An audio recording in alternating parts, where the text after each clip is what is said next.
Assalamualaikum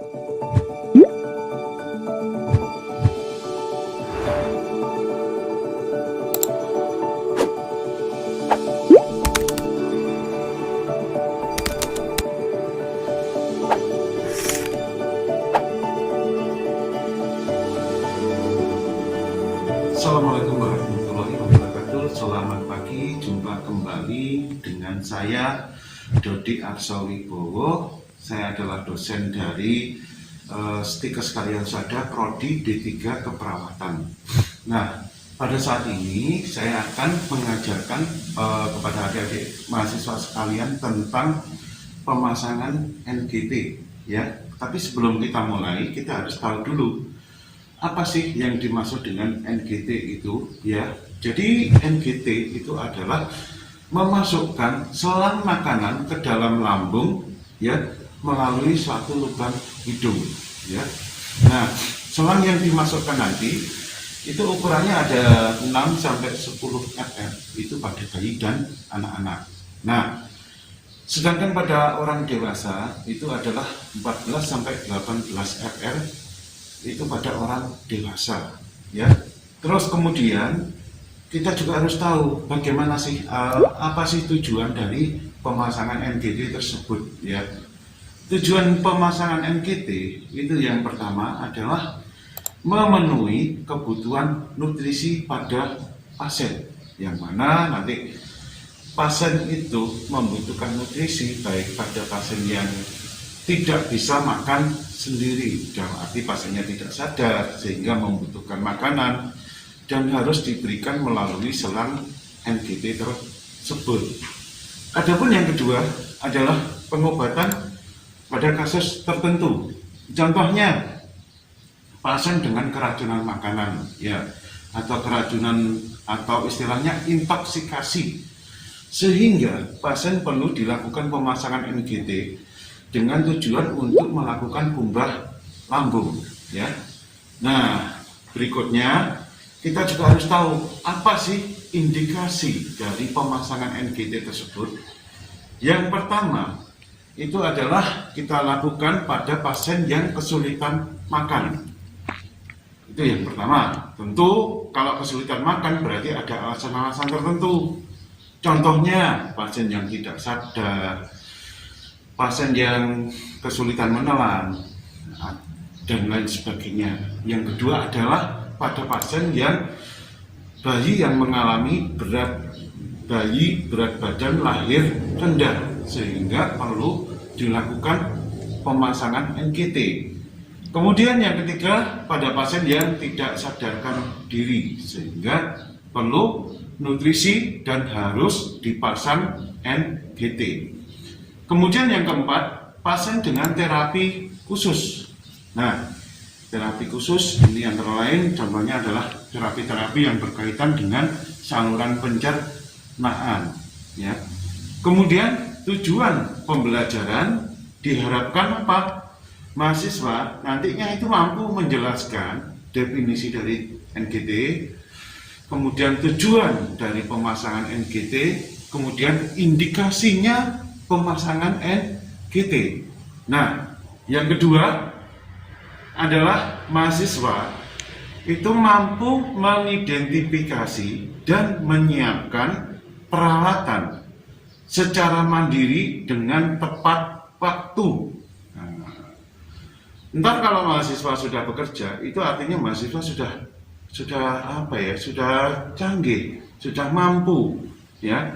Kemudian yang ketiga, mahasiswa mampu melakukan pemasangan NGT secara tepat dan benar.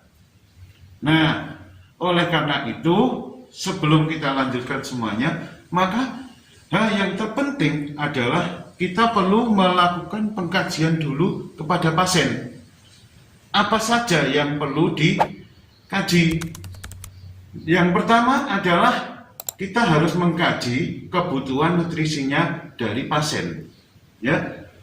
Apakah pasiennya sudah berapa hari dia tidak makan, terus kemudian adakah kesulitan menelan dan lain sebagainya. Nah, yang kedua, kita mengkaji identifikasi riwayat dari pasiennya, ya. Ini perlu kita kaji dengan cara apa, kita anamnesa dan lain sebagainya, ya. Kemudian yang ketiga, kita mengkaji kemampuan menelan dari pasiennya atau refleks menelan dari pasiennya. Hal yang mudah yang kita bisa lakukan adalah dengan cara misalnya kita mengasih minum pasien, ya. Kalau pasiennya mampu untuk minum dengan benar, dengan tepat, berarti refleks menelannya sudah bagus. Kemudian hal yang lebih penting lagi dari tindakan pemasangan NGT ini adalah mempersiapkan peralatan yang tepat dan benar. Adapun peralatan yang perlu kita siapkan, yang pertama adalah ini ada jelly, ya. Jelly ini untuk melumasi selang NGT nanti, ya. Dan jikalau kita mau melumasi selang NGT, kita bisa pakai acuan 10 cm sampai 20 cm, ya. Terus kemudian stetoskop ini nanti untuk mengecek apakah selang NGT yang kita masukkan itu sudah benar dan tepat. Kemudian ini ada selang NGT, ini ukuran 18, ya, untuk orang dewasa. Kemudian kita siapkan juga ini ada kasa, ya. Terus kemudian penlight ini untuk melihat bagaimana kondisi lubang hidungnya, terus kemudian mulutnya dan lain sebagainya, ya. Terus kemudian ada bengkok. Kemudian ini bak instrumen yang berisi spuit yang sudah kasih udara, ya, sebanyak 20 ini, ya. Terus kemudian ada tong spatel, kemudian ada handscoon, kemudian pincet. Terus kemudian selanjutnya kita juga ada kasa, ya. Terus kemudian untuk fiksasi nanti kita gunakan, ya, ini hipapik kita sudah sobek seperti ini sehingga memudahkan untuk fiksasi pada selang NGT nanti setelah kita pasang. Berikutnya saya juga menyiapkan hipapik lagi, ini nanti untuk fiksasi pada darah pipi, ya. Demikian persiapan alat untuk hari ini. Nanti selanjutnya kita lakukan tindakan, ya, pemasangan NGT.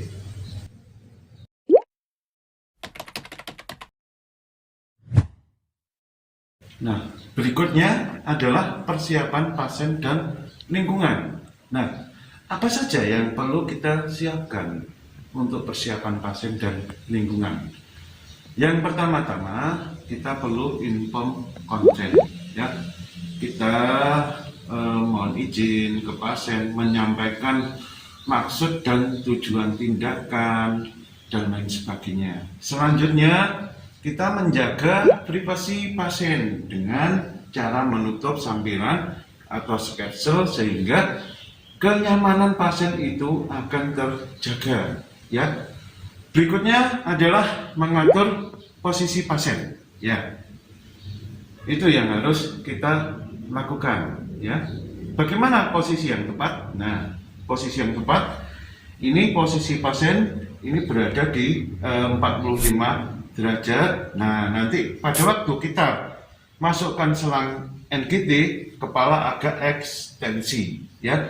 Tetapi setelah masuk ke orofaring, selang NGT masuk ke orofaring, nanti posisinya kita kita tundukkan lagi dan kita motivasi pasien untuk supaya mudah menelannya. Oke, baiklah. Teman-teman sekalian, ya, daripada kita berpanjang kali lebar, untuk saat ini saya akan melakukan prosedurnya terlebih dahulu, ya. Kita akan melakukan tindakan, ya, apa yang kita lakukan. teman-teman kalian bisa menyimaknya ya. Nah, untuk yang pertama kali kita ketemu pasien, kita kenalan dengan pasien terlebih dahulu. Assalamualaikum warahmatullahi wabarakatuh. Perkenalkan, nama saya Dodi Arsowibowo. Saya perawat yang bertugas di sini mulai jam 7 sampai jam 2 siang nanti. Apakah itu benar dengan Bapak Rudi? Ya. Umurnya 45 tahun ya Pak. Rumahnya Pare ya. Ya. Oke, saya lihat ya Pak di registernya. Oh iya benar. Maksud dan tujuan saya di sini adalah ingin memasang selang melalui lubang hidung Bapak. Apakah Bapak bersedia? Karena beberapa hari ini Bapak tidak bisa makan sama sekali ya. Jadi untuk memenuhi kebutuhan gizi Bapak, nanti kebutuhan gizinya bisa diberikan melalui selang yang dimasukkan melalui lubang hidung Bapak. Apakah Bapak bersedia? Ya. Oke. Untuk berikutnya, jika Bapak bersedia, nanti kita akan menutup ruangan ini supaya kenyamanan, keamanan Bapak bisa terjaga, ya Pak ya. Oke. Langkah berikutnya kita pasang perlak terlebih dahulu supaya pakaian Bapak tidak kotor ya Pak ya. Maaf ya Pak. Terus berikutnya kita pasang handuk. Nah, untuk langkah berikutnya saya akan cuci tangan terlebih dahulu ya.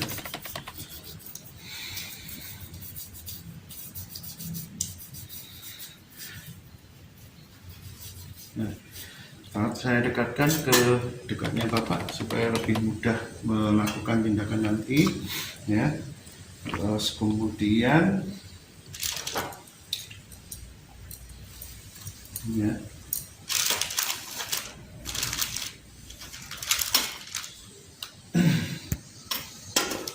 nah jika alat sudah didekatkan, maka langkah berikutnya adalah kita mengecek dulu lubang hidung yang mau kita pasang ya. Sebelum saya cek apakah Bapak mengalami pilek atau ada sumbatan di lubang hidung Bapak ya. Kalau tidak ada saya cek dulu ya Pak. Oke. Oke, aman. Terus kemudian berikutnya kita akan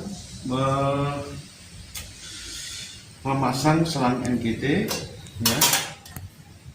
Kita pakai handscoon terlebih dahulu. Sebelum kita pakai handscoon, kita cuci tangan terlebih dahulu ya.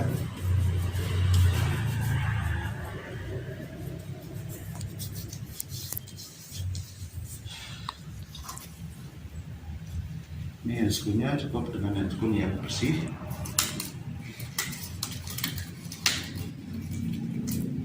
Silakan Bapak beristirahat dulu ya Pak, relaksasi dulu sebelum saya pasang selang NGT-nya. Nanti kalau ada apa-apa Bapak bisa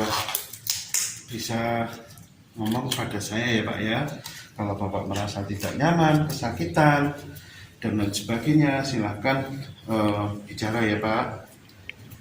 Terus kemudian berikutnya adalah kita pasang handscoon yang satunya.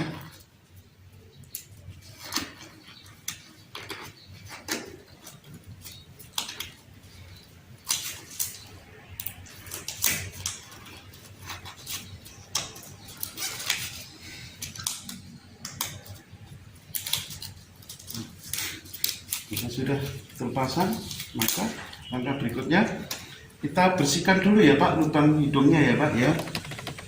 Mohon maaf Pak, sebentar. Kita bersihkan dulu sebelum kita pasang. Setelah kita bersihkan, langkah berikutnya adalah menyiapkan cairan. Ini nanti digunakan untuk pelicin ya Pak, supaya Bapak tidak sakit dan merasa tetap nyaman ya. Terus ini nanti ada air minum, jika Bapak kesulitan menelan bisa dibantu dengan menggunakan air minum. Terus berikutnya ini adalah untuk cairan yang berisi kertas lakmus ya. Ini tujuannya adalah untuk mengecek apakah nanti cairan asam lambung yang kita ambil itu betul-betul sudah tepat atau belum ya. Nah, langkah berikutnya kita pakai stetoskop dulu ya. Nah, kita pakai stetoskopnya. Ini saya cek dulu. Oke, sudah berfungsi. Kita lepas dulu ya. Nah, langkah berikutnya adalah kita ukur selang NGT ya. Kita ukur terlebih dahulu. Kita ukur ya, mulai dari daun telinga sampai ke arah prosesus sipoides ya. Setelah kita ukur, kemudian kita tandai dengan menggunakan spidol ya. Tujuannya apa? Supaya tidak terlalu panjang. Kalau sudah kita tandai, nah langkah berikutnya kita persiapkan untuk memasang ya. Nah, untuk memasang ini ya, kita kasih sepanjang 10 sampai 20 ya. Tujuannya apa? Supaya tidak sakit ya pada waktu kita pasang. Nah, sesi berikutnya coba Pak kita masukkan secara perlahan-lahan. Misi ya Pak. Kita masukkan secara perlahan-lahan. Nah, ayo Bapak ditelan sambil kita dengakkan kepalanya pasien. Nah, setelah masuk, kemudian kita tekuk, kita suruh menekuk lagi kepalanya supaya lebih mudah masuknya, ya. Ayo Pak, ditelan ya Pak, ditelan ya Pak, ditelan ya, ditelan ya, ditelan ya. Pinter, pinter, pinter Bapak, pinter. Nah, pinter. Nih ya Pak, terus Pak yuk. Nah, sesuai dengan arah, sesuai dengan garis batasnya. Kemudian untuk mencegah supaya udaranya tidak masuk ke dalam, maka kita jepit dengan menggunakan arteri clamp. Ya, kita jepit dulu dengan menggunakan arteri clamp. Nah, seperti ini ya. Setelah kita jepit dengan arteri clamp, sekarang kita coba cek dulu ya, apakah selang itu kita cek dengan menggunakan tong spatel. Oke, aman. Nah, langkah berikutnya kita bisa mengecek ya. Kita mengecek, kita cek dengan sharing pump ya. Ini spot sharing pump yang sudah kita isi udara banyak 20 sambil kita dengarkan dulu ya. Apakah ada suara buk ya? Nah, dengarkan di posisi lambung ya atau abdomen kiri. Nah, dengan cara kita tekan buk. Kalau ada suara buk berarti tepat sasaran ke dalam lambung. Nah, berikutnya kita aspirasi dulu cairan asam lambungnya. Setelah kita aspirasi, maka berikutnya adalah kita tekuk kembali supaya udara tidak masuk ya. Kita campurkan cairan ini ke dalam cairan yang semula sudah kita siapkan berisi kertas lakmus. Nah, kemudian langkah berikutnya kita cek ya, kita cek dulu apakah kertas lakmusnya ini berubah warna ya. Setelah cairan lambung masuk ke sini, kita cek jika berwarna oranye berarti tepat masuk ke dalam lambung ya. Untuk pembuktian berikutnya bisa kita dengan menggunakan kita gunakan cairan. Kalau kita gunakan cairan seperti ini keluar gelembung 1-2 berarti katakan sudah tepat ya. Terus kemudian berikutnya adalah kita klem dulu supaya kita memudahkan untuk melakukan fiksasi ya. Nah, bentar saya akan membersihkan dulu ya Pak dari sisa-sisa minyak supaya apa? Supaya bersih nanti kalau difiksasi supaya bisa mudah lengketnya ya. Soalnya nanti kalau kena minyak sulit itu ya Pak ya. Nah, langkah berikutnya kita fiksasi terlebih dahulu. Ini tujuannya apa Pak? Supaya Bapak ini lekas, kondisinya lekas membaik ya. Kita fiksasi seperti ini ya, supaya tidak lepas. Mohon maaf ya Bapak, karena tidak begitu nyaman ya. Nah, berikutnya kita fiksasi lagi di daerah pipi.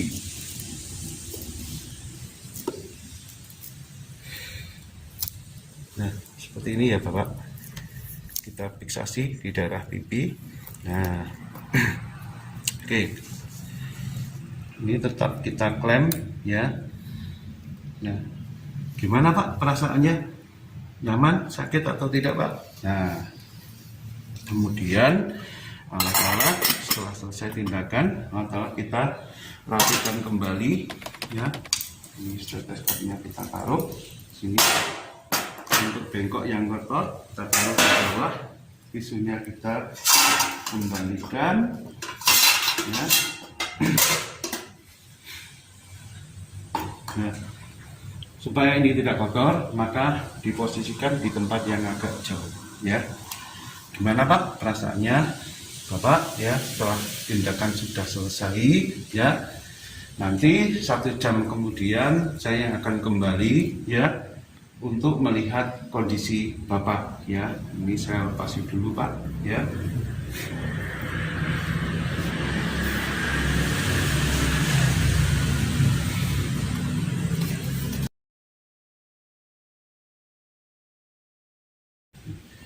Jadi setelah kita melakukan prosedur pemasangan NGT, baiknya kita tetap melakukan evaluasi. Nah, hal-hal yang perlu dilakukan pada saat kita melakukan evaluasi di sini adalah mengevaluasi bagaimana kondisi pasien setelah kita pasang NGT ya, terutama yang berkaitan dengan kepatenan dari selang NGT-nya. Nah, jangan sampai nanti kalau pasiennya misalnya pasien dalam kondisi tidak sadar, terus tangannya begini-begini, nanti kita harus mengevaluasi apakah nanti pada saat itu selang NGT-nya tersentuh bisa lepas sendiri dan lain sebagainya. Itu yang terpenting ya dari kepatenan NGT tersebut. Jangan sampai nanti pada saat kondisi pasien gelisah, pasien tidak sadar sehingga NGT-nya bisa lepas sendiri ya.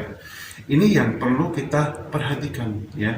Jadi amati dulu bagaimana kondisi pasien tersebut. Itu yang harus kita kita perhatikan dengan baik dan benar ya.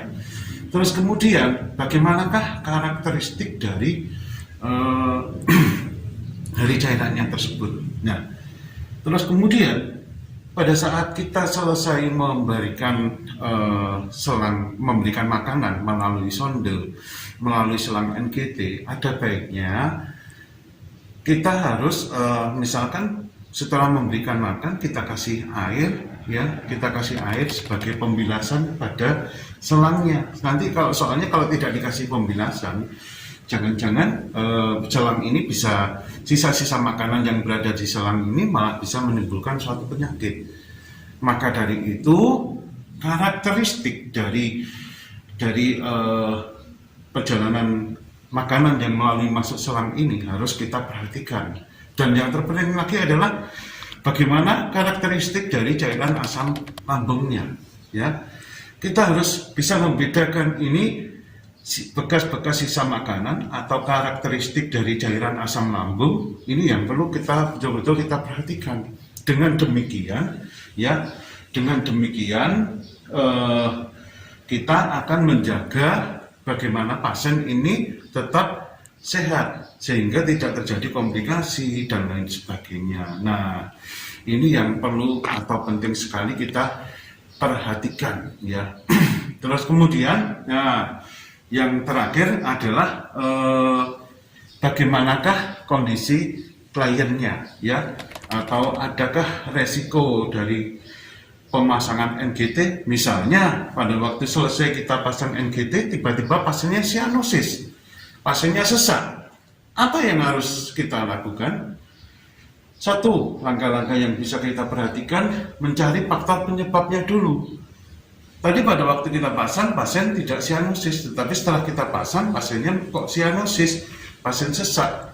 Berarti pasien tersebut, selang NGT tersebut, itu bisa masuk ke dalam paru-paru. Nah, sehingga kalau dimasuk dalam paru-paru akan menyebabkan kontraksi atau ada obstruksi jalan napas sehingga pasien itu bisa mengalami sesak. Maka respon yang muncul itu nanti ada sianosis yang bisa dilihat dari fisiknya pasien.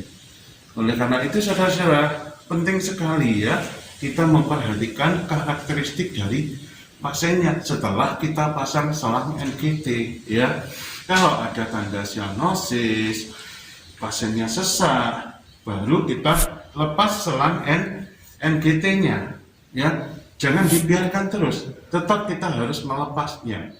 Karena apa? Kemungkinan selang tersebut masuk ke dalam paru-paru. Nah, itu yang harus kita perhatikan pada pasien yang terpasang NGT. Nah, tadi di awal saya juga menyampaikan kenapa kita setelah memasang 1 jam setelah pasien terpasang selang NGT, kita wajib melakukan observasi. Tujuannya adalah melihat kondisi klinis dari pasiennya, terutama apa? Kebutuhan rasa aman dan nyaman dari pasien. Apakah pasien merasa aman? Atau apakah pasien merasa nyaman? Ya, terus bagaimanakah kebutuhan nutrisinya? Apakah kebutuhan nutrisinya itu sudah terpenuhi dengan baik? Ya, sehingga kebutuhan gizi dari pasien itu juga bisa terpenuhi dengan baik. Itu yang harus diperhatikan. Nah, selanjutnya, apakah cairan itu sudah masuk ke dalam tubuh pasien pada waktu kita memberikan makanan melalui selang NGT? Ya, oleh karena itu pentingnya kita mengevaluasi pasien setelah kita melakukan suatu prosedur tindakan itu sangat penting sekali. Ya. Kenapa sangat penting? Karena ini menunjang keberhasilan kita dalam pemasangan selang NGT. Itu yang harus kita perhatikan, ya. Nah, oleh karena itu, ya, selain itu kita juga bisa inform consent juga kepada keluarganya, ya, keluarga pasien atau lingkungan sekitar. Ini penting sekali, ya, untuk menjaga keamanan dan kenyamanan dari pasien tersebut ya, sehingga kenyamanan ini yang dirasakan pasien itu tetap bisa terjaga ya, walaupun kondisi pasien tidak sadarkan diri, walaupun kondisi pasien sadar dan lain sebagainya, tetapi kita wajib untuk melakukan observasi secara objektif langsung kepada pasiennya ya. Itu yang harus kita perhatikan dari beberapa prosedur pelaksanaan pemasangan selang nasogastrik tube. Nah, demikian pula kapan kita juga waktunya mengganti selang NGT tersebut ya. Ini yang harus menjadi suatu hal penting yang harus kita perhatikan ya. Karena apa? Kalau selang NGT ini terlalu lama dipasang atau terpasang tidak diganti, maka bisa menyebabkan terjadinya suatu peradangan, infeksi dan lain sebagainya, sehingga akan memperburuk kondisi pasien ya. Jadi ada baiknya kita ganti selang NGT misalkan setiap 3 hari atau setiap 1 minggu atau sesuai dengan advis dari dokternya ya, sampai parameternya sampai pasien betul-betul pulih, bisa makan sendiri dengan menggunakan mulut atau bisa makan sendiri dengan baik dan lain sebagainya. Ini yang harus betul-betul kita perhatikan ya. Jadi pada dasarnya setiap kita mau memberikan makanan melalui selang NGT wajib kita observasi, kita catat, kita perhatikan warna dari cairan yang keluar dari asam lambung itu warnanya apa, ya. Itu yang harus kita perhatikan. Terkadang berwarna hijau, terkadang kalau berwarna merah kita harus curiga, wah jangan-jangan pasien saya ada perdarahan ini. Ini yang harus kita perhatikan, ya. Berwarna merah, berwarna hitam. Nah, kalau sudah ada tanda-tanda seperti itu, kita wajib melaporkan pada dokter yang menangani pasien tersebut, sehingga dokter bisa melakukan suatu tindakan atau suatu advis yang mana nanti untuk perbaikan keadaan atau kondisi dari pasien tersebut, ya.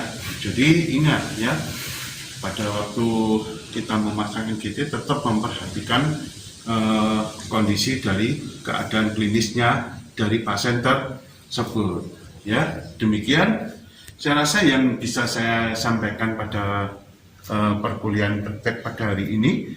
Semoga perkuliahan ini bisa bermanfaat bagi adik-adik atau rekan mahasiswa sekalian, ya. Jadi sangat bisa berguna sekali, ya. Oke, saya akhiri dulu. Assalamualaikum warahmatullahi wabarakatuh.